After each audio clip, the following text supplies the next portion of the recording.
쌀쌀해졌는데도 거룩하고 복된 주일 하나님 앞에 나온 여러분 모두를 축복합니다.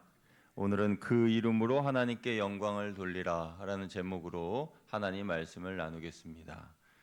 사랑하는 여러분, 오늘 우리가 읽은 베드로전서 말씀은 당시 핍박당하는 초대교회 성도들에게 보낸 바울의 서신입니다. 베드로의 서신입니다. 베드로가 초대교회 성도들에게 보낸 이 말씀은 핍박받는 그들이 그 이름, 곧 그리스도인의 이름으로 어떻게 하면 하나님께 영광을 돌릴지에 대하여서 주신 말씀인데, 이 말씀은 그때 당시의 성도들에게만 주신 말씀이 아니라 오늘 살아가는 저와 여러분에게도, 하나님께 영광을 돌리고자 하는 우리 모두에게도, 또 주의 이름으로 고난을 당하는 우리 성도님들에게도 주시는 위로의 말씀인 것입니다. 그래서 이 말씀을 통하여서 우리의 삶에 귀한 말씀이 적용되어서 하나님의 영광을 위하여 살아가는 저와 여러분 되시기를 주님의 이름으로 축복합니다. 여러분, 우리가 이 시대에 그리스도인으로 살아갈 때에 여러분 어떻게 살고 계십니까? 그리스도인으로 산다는 것이 녹록지 않고 쉽지 않고 어려운 것임을 우리는 다 공감하고 있습니다. 여러분, 그런데도 베드로는 초대교회 성도들과 오늘 우리들에게 말씀하길, 너희를 연단하려고 오는 불시험을 이상한 일 당하는 것처럼 이상히 여기지 말라라고 말합니다. 왜 이런 말을 했을까요? 그것은 그리스도인이 그리스도로 인하여서 당하는 고난은 당연한 것이기 때문에 그렇게 말씀한 것입니다. 그래서 베드로 사도는 본문 16절에서 그리스도인으로 고난을 받으면 그 이름으로 하나님께 영광을 돌리라 라고 말하고 있는 것이죠. 여러분, 오늘 16절 말씀 우리 같이 한번 읽어봅니다. 시작. 만일 그리스도인으로 고난을 받으면 부끄러워하지 말고 도리어 그 이름으로 하나님께 영광을 돌리라. 아멘. 당시 그리스도인이라는 말은 사람들이 붙여준 조롱 섞인 별명이었습니다. 그러니까 영광스러운 이름이 아니었던 것이죠. 믿지 않은 사람들이 신자들을 조롱하고 비웃기 위해 붙인 별명인데, 베드로 사도는 이 이름을 하나님께 영광을 돌리기 위한 아름다운 이름으로 바꿨습니다. 그것은 그 그리스도인이라고 하는 이름이 담긴 의미 때문입니다. 라틴어로 그리스도인이라는 단어는 크리스티아누스인데, 이 크리스티아누스는 크리스트와 이아누스, 그래서 전미사 이아누스는 모모에 속한 사람이라는 뜻이에요. 그래서 나는 그리스도의 소유라는 뜻입니다. 우리가 그리스도의 소유이기 때문에 우리가 그리스도인인 것이 자랑스럽고 영광스럽고 감사하고 기쁜 것이죠. 우리가 그리스도인이라는 이름 때문에 고난을 받는 것은 세상이 예수님을 미워하기 때문에 그리스도께 속한 우리들도 미워하는 것입니다. 우리가 세상으로부터 고난을 받는 것은 그분을 닮았기 때문인데, 이것은 바꿔 생각하면 우리의 모습에서 그리스도가 투영된다는 것이에요. 그리스도의 모습이 보인다는 것이죠. 그러면 우리는 이렇게 생각해야 합니다. 그 고난으로 인하여서 우리가 받는 그리스도인의 고난은 우리에게 하늘에서 주시는 훈장과 같은 것이고 상급이고 기쁨이 되어야 한다라는 것입니다. 그래서 너희는 기뻐하라 라고 베드로는 말씀하고 있는 것이에요.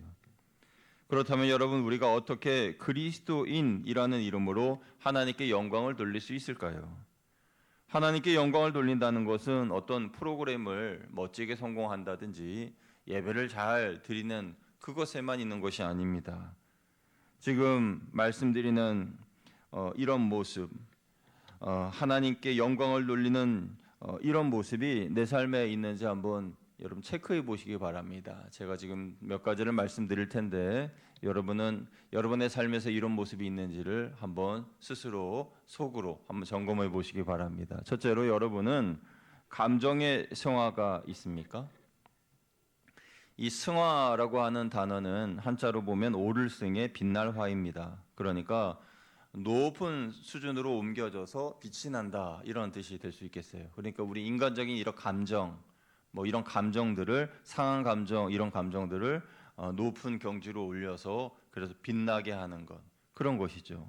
그래서 예를 들어 원수를 사랑하라 하신 예수님의 말씀처럼 원수 그러면은 미움이 먼저 내 마음이 자리 잡는데 그것을 높은 곳으로 올려서 빛나게끔, 그러니까 사랑으로 빛나게끔, 용서로서 빛나게끔 바꾸는 것이 이 감정의 승화죠.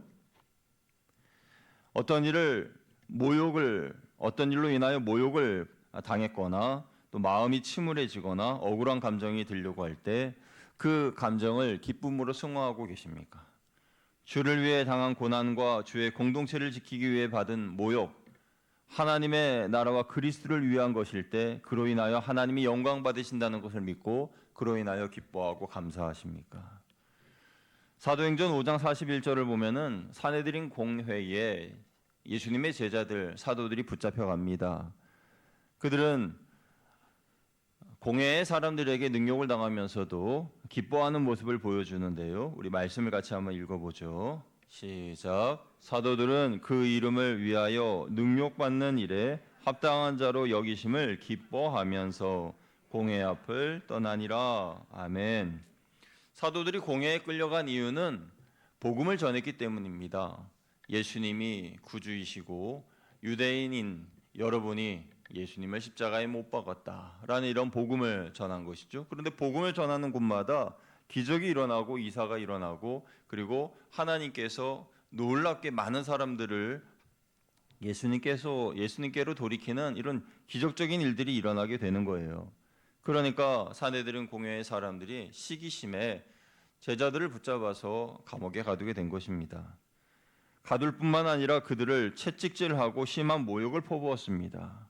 공회는 그렇게 사도들에게 채찍질과 모욕을 퍼부은 다음 다시는 그 이름을 전하지 말라라고 말하고 엄포를 하고 내보냅니다. 그럼에도 불구하고 사도들은 다시 복음을 전하게 됩니다. 그러면서 기뻐합니다.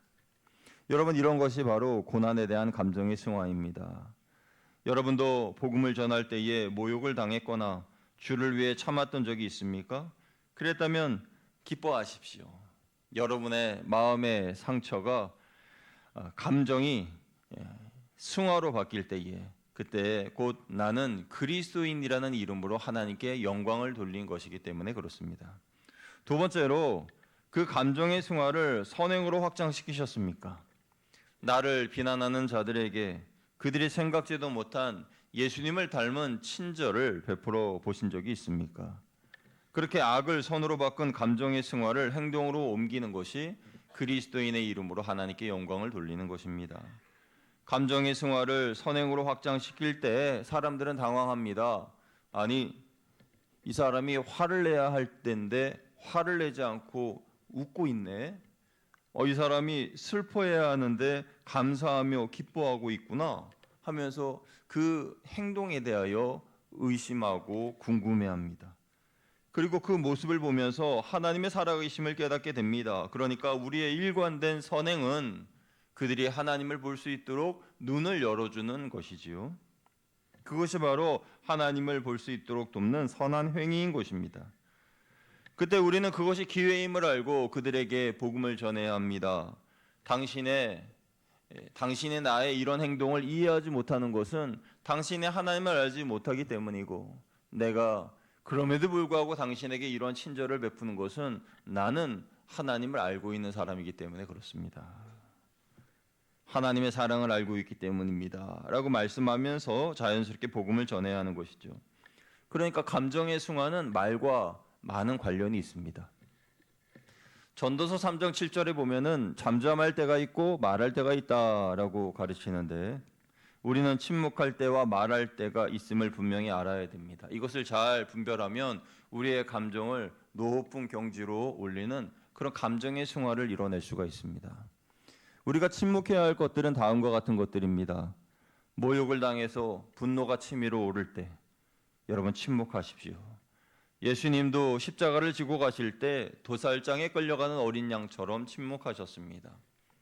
감정이 이성을 앞설 때 그때 내 입에서 나오는 말은 덕을 세우는 말이 아니라 죄를 범하는 말입니다. 그래서 침묵해야 한다는 것입니다. 억울함을 호소하고 싶을 때에도 침묵해야 합니다.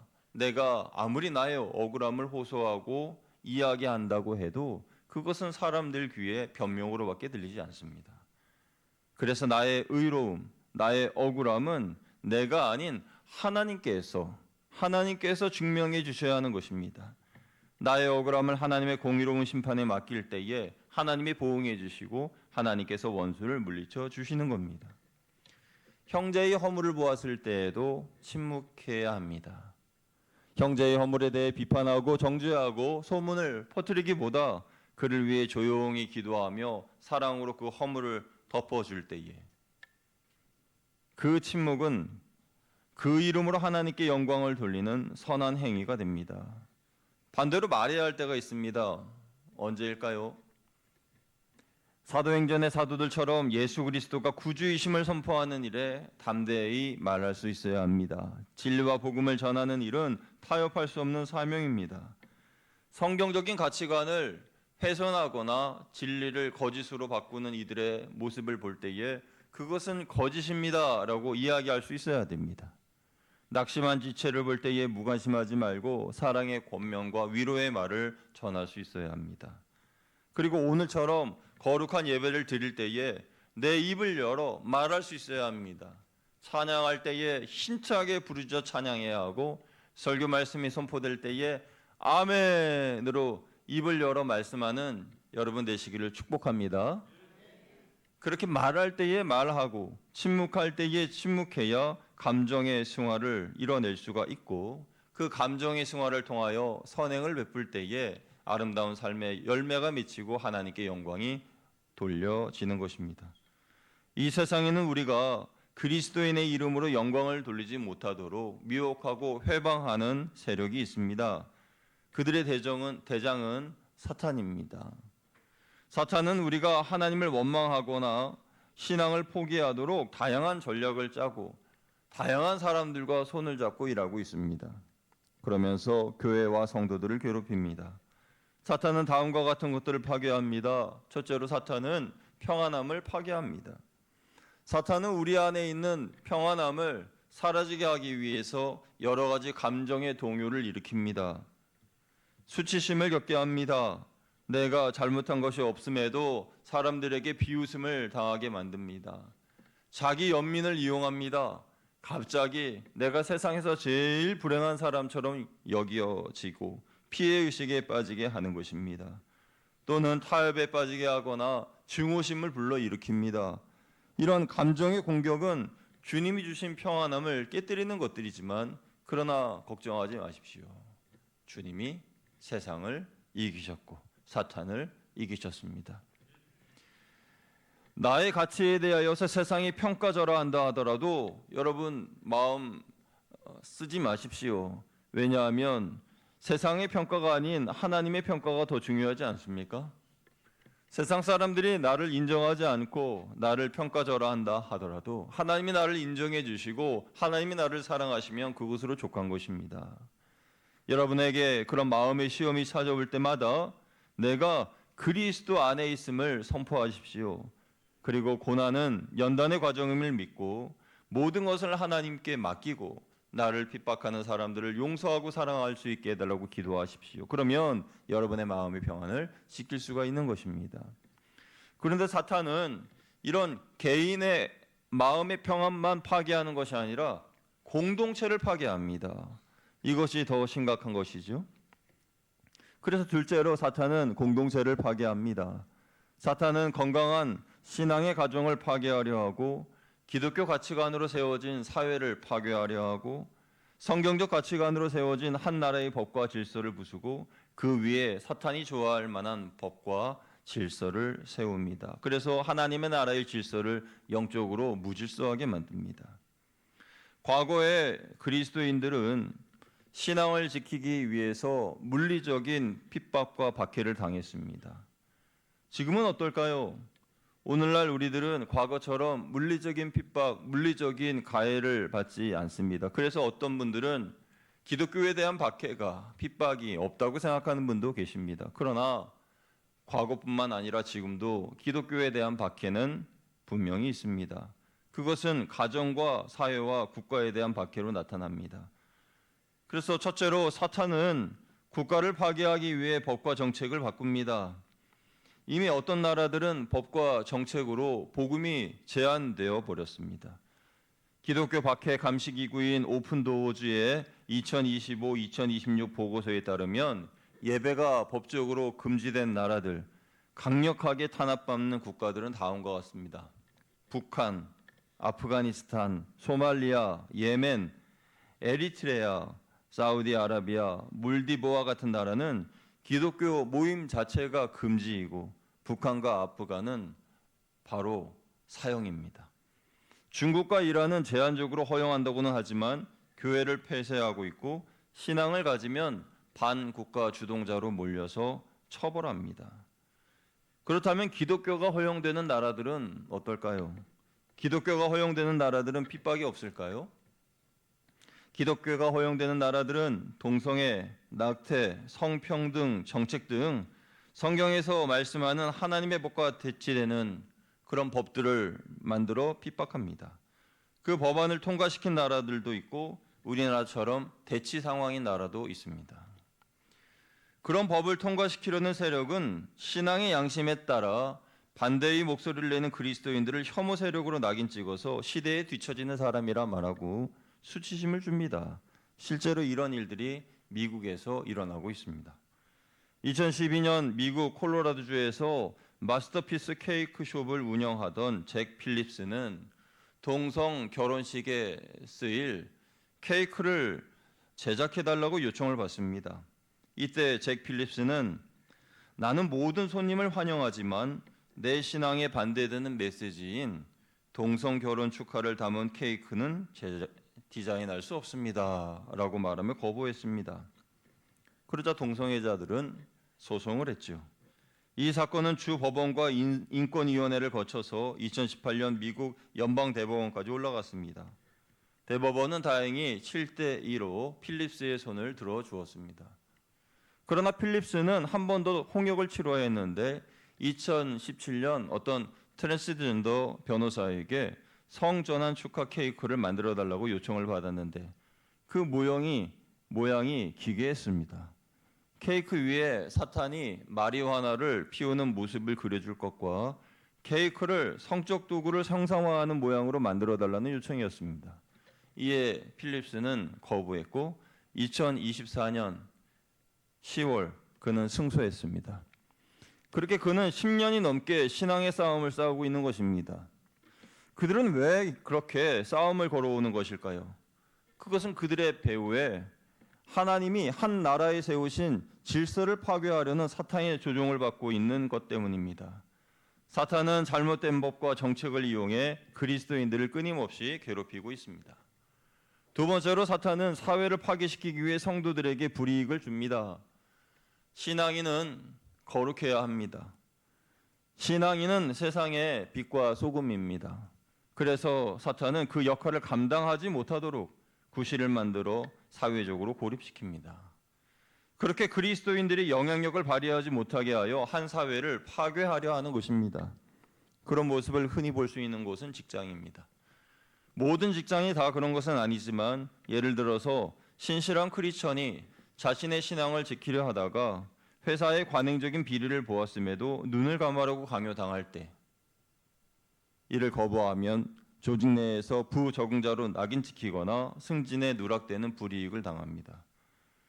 또 주일 성수를 위하여서 일요일 출근을 거부할 때에 겪게 되는 고용 불안감, 이것도 실질적인 고난이죠.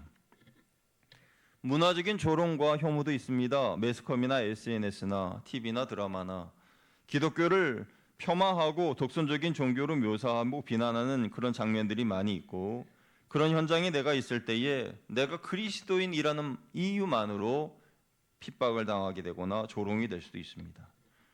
그리스도인은 술자리 문화나 음란한 농담, 투기성 오락 등 성경적 가치관에 어긋나는 사회 활동은 하지 않습니다. 그래서 사회적으로 따돌림을 당하기도 합니다.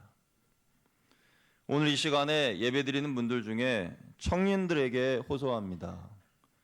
대학 생활이나 사회 생활에 성공하려고 술자리에 참석하거나 끌려다니지 마십시오. 그로 인해 사회생활에 성공할지는 몰라도 하나님과의 관계는 파괴될 것입니다. 사탄의 계획은 술에 대해 관대하게 생각하게 하는 것입니다. 세 번째로 사탄은 가정을 파괴시키기 위해 우상을 강요합니다. 나와 가까운 가족에게 받는 고난은 가장 마음 아픈 일일 것입니다. 그런데 사탄은 이것마저도 포기하지 않습니다. 특히 제사라는 우상을 섬길 것을 강요합니다. 신앙이 들어오면 제사가 우상 숭배인 것은 누가 가르쳐주지 않아도 알게 됩니다. 그래서 자연스럽게 거부하게 되죠. 그러면 가족들로부터 불효자라고 하는 오명을, 그리고 불효자라는 비난을 받습니다. 가문으로부터 절연당하는 고난을 겪게 되기도 합니다. 제사만이 아닙니다. 믿음이 생겨서 헌금을 하려고 하면 불신자 배우자가 화를 냅니다. 왜냐하면 그에게 물질은 우상이기 때문입니다.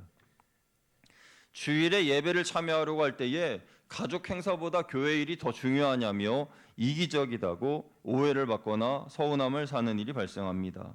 왜 그렇죠? 가족이 우상이 되었기 때문입니다. 사람이 우상이 되었기 때문이에요. 이런 문제로 끊임없는 갈등과 핍박을 겪게 되면 믿는 성도는 그 가정 안에서 깊은 영적 고립감을 느끼게 됩니다. 그런데 이 또한 배후에 사탄이 가정을 파괴하려는 의도 가운데 있다는 것입니다. 이러한 고난들은 우연히 발생하는 것이 아니라 우리가 하나님 나라의 시민으로 살고 있기 때문에 겪는 것들입니다. 디모데후서 3장 12절은 이렇게 말씀합니다. 우리 같이 읽어봅니다. 시작. 무릇 그리스도 예수 안에서 경건하게 살고자 하는 자는 박해를 받으리라. 아멘. 이 말씀만 바꿔 생각하면 경건하게 살지 않으면 아무런 박해도 없다는 거예요. 그리스도인으로 살지 않는다면, 세상 사람들과 똑같이 산다면 우리에게 오는 저항은 하나도 없다는 거예요. 여러분은 주를 위해 살다가 받는 박해나 고난이 싫어서 그리스도인이라는 이름을 감춘 채 가시겠습니까? 아니면 당당하게 여러분의 신앙을 밝히고 어떤 핍박이라도 그로 인한 박해라도 감수할 각오를 가지고 살아가시겠습니까? 우리 청년들, 선배들이 술 마시러 가자고 할 때에 이리저리 끌려다니시겠습니까? 아니면 나는 예수님 믿는 크리스천이기 때문에 술을 마시지 않습니다 라고 당당하게 말하시겠습니까? 우리가 그리스도인이라는 이름으로 하나님께 영광을 돌리려 할 때에 지금 우리가 당하는 고난은 과거의 선배들처럼 총칼이 우리를 위협하는 물리적인 핍박은 아닙니다. 그러나 우리도 똑같은 핍박을 받습니다. 무리로부터 소외를 당하거나 사람들에게 조롱을 받거나 내가 누릴 당연한 권리에 대한 포기가 있어야 합니다. 그러나 베드로전서 4장 19절 말씀처럼 우리는 이 과정 속에서도 하나님의 선하심을 신뢰하면서 영원하신 하나님께, 미쁘신 하나님께, 창조주께 우리의 미래를, 우리의 영혼을 맡겨야 합니다. 우리 19절 말씀 같이 읽어보겠습니다. 시작. 그러므로 하나님의 뜻대로 고난을 받는 자들은 또한 선을 행하는 가운데에 그 영혼을 미쁘신 창조주께 의탁할지어다. 아멘. 사탄을 대적하고 승리하기 위해서는 먼저 이 세상에 일어나는 모든 일들이 영적인 전쟁이고 싸움임을 알아야 합니다.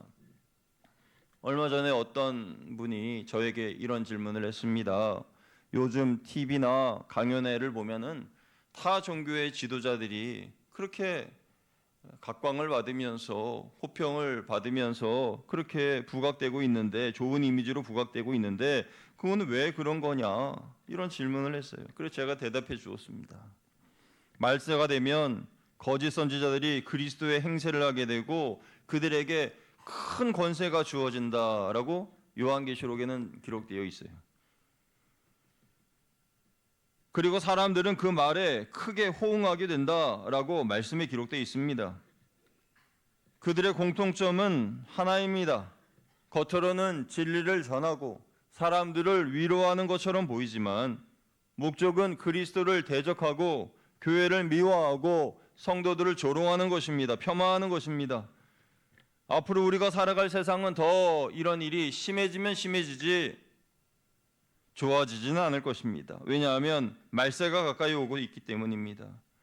그러니 이상히 여길 것도 없습니다. 그래서 이를 잘 알고 있는 베드로 사도는 우리에게 이렇게 격려한 것이죠. 함께 베드로전서 4장 12, 13절 읽습니다. 시작. 사랑하는 자들아, 너희를 연단하려고 오는 불시험을 이상한 일 당하는 것 같이 이상히 여기지 말고 오히려 너희가 그리스도의 고난에 참여하는 것으로 즐거워하라. 이는 그의 영광을 나타내실 때에 너희로 즐거워하고 기뻐하게 하려 함이니라. 아멘. 말세 때에 그리스도인의 이름으로 하나님께 영광을 돌려야 할 저와 여러분은 다음과 같은 적극적인 삶을 사셔야 합니다. 첫째는 나의 신앙을 숨기거나 부끄러워하지 마십시오. 세상은 기독교를 구식이라고 이야기하고 옛 구습의 유물이라고 이야기를 하고 또 독선적이라고 이야기하고 비난할 수 있습니다. 그렇다고 위축될 것 없습니다. 지금 내가 겪는 어려움이 나의 잘못 때문이 아니라 그리스도의 이름 때문에 겪는 어려움이라면 오히려 자랑스럽게 여겨야 합니다.